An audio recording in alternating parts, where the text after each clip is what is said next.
Bonjour et bienvenue dans ce nouveau tutoriel dédié à la structure des sites internet pour approfondir ce que nous avons vu dans le tutoriel précédent sur la navigation. Nous allons voir différents sites que nous avons coupés en morceaux et nous nous entraînerons à reconnaître les morceaux pour ne pas être dépaysés quand on arrive sur un nouveau site. Voici un peu schématiquement comment ça fonctionne. Un site internet est un ensemble de pages avec du contenu. Il peut y avoir des vidéos, du texte, des liens vers d'autres contenus, et il est généralement toujours composé d'une page d'accueil et des sections ou catégories qui organisent le contenu du site. Un site internet est une vitrine de ce que l'organisation qui l'a créé peut proposer. Des services, des références, des démarches, des informations, des aides, des obligations légales, des conseils. Enfin, il reflète généralement ce à quoi vous pouvez vous attendre si vous alliez dans un endroit pour parler directement aux personnes. Vous pouvez les voir comme des brochures qui contiennent les pages avec l'information, la page d'accueil étant comme l'image imprimée sur l'extérieur de la brochure, l'adresse du site indiquant le titre ou le nom de l'organisation. Cette adresse Internet indique de quel site il s'agit, dans quelle machine reliée à Internet et dans quel dossier sur cette machine il se trouve. Pour s'y retrouver dans la navigation, un site Internet s'organise de telle façon que toutes les pages d'information puissent être lues par celui qui vient visiter le site. C'est un jeu de pistes et de liens. Les onglets et les menus d'un site Internet sont l'équivalent des index et des numéros de page des brochures. Ils vous donnent une indication de ce qu'il y a dedans. Et plus il y aura d'informations, plus il y aura de liens et de références dans et hors du site. Pour accéder à tout ce contenu, on met en place plusieurs choses. Nous allons les voir ici avec les symboles qui y sont généralement associés.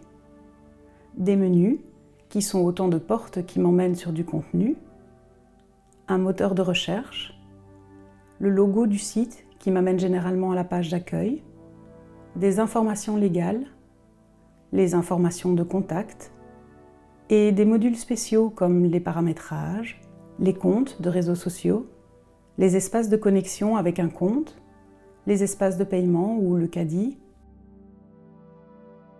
et enfin au centre, une partie du contenu lui-même, qui peut être organisée de plusieurs façons.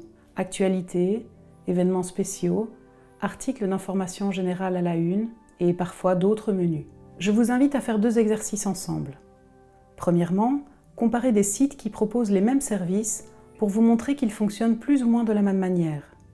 Deuxièmement, déployer des sites internet pour voir comment on passe d'un endroit à un autre pour comprendre comment les chemins de navigation sont organisés.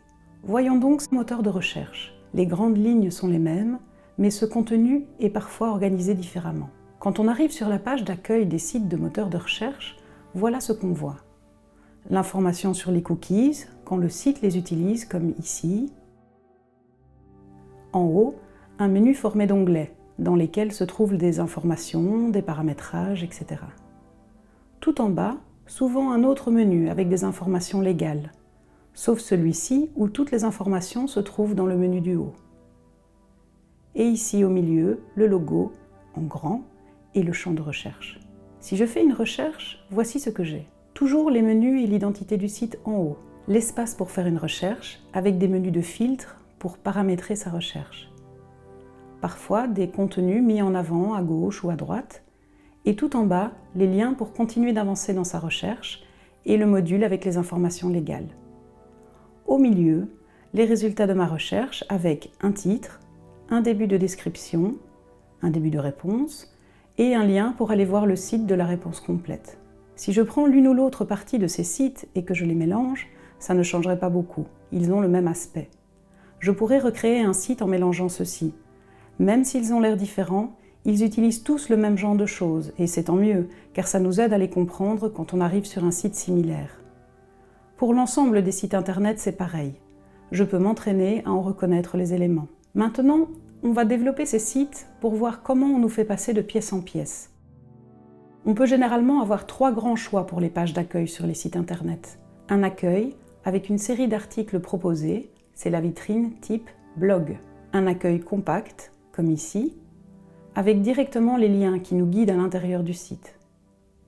Une page d'accueil très longue, où vous pouvez descendre en ascenseur sur une grande partie des informations du site sans devoir choisir où cliquer. Ce site, par exemple, a une page d'accueil vraiment très longue.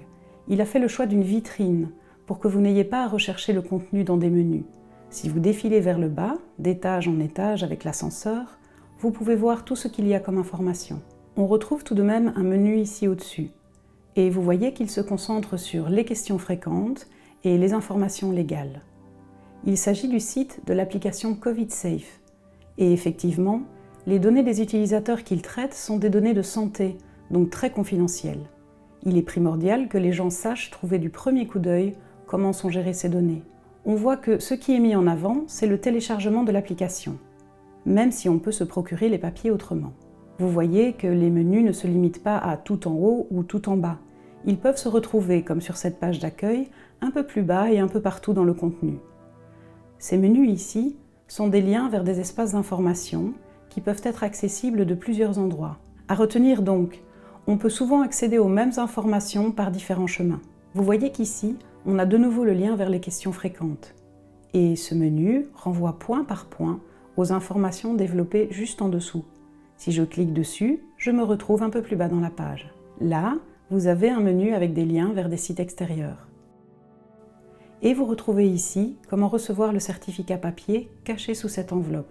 Si je clique dessus, ceci s'affiche. J'ai ensuite un petit menu qui me permet d'avoir les informations en fonction de mon emplacement géographique. Si je clique sur l'un ou l'autre, la page se déroule un peu plus et j'ai les informations. C'est comme un accordéon. Et là, j'ai maintenant un exemple des questions qui se retrouvent dans l'espace questions fréquentes, que nous avons croisé plus haut. Mais contrairement au module pour mon emplacement géographique, si je clique ici, ça ne va pas m'ouvrir un accordéon, mais me renvoyer vers la page complète des questions fréquentes. Nous voyons que nous avons ici toutes les données de contact concernant les demandes de certificat de vaccination. Puis, tout en bas, de nouveau un panneau qui ressemble à celui du dessus, avec le même menu questions fréquentes, confidentialité des données, téléchargement et la langue qui peut être changée. Regardons enfin le pied de page. Nous y retrouvons les informations légales traditionnelles et la référence à l'identité du site avec les logos des participants ou des partenaires. C'est une disposition commune à un très grand nombre de sites. On a décomposé ensemble ce site.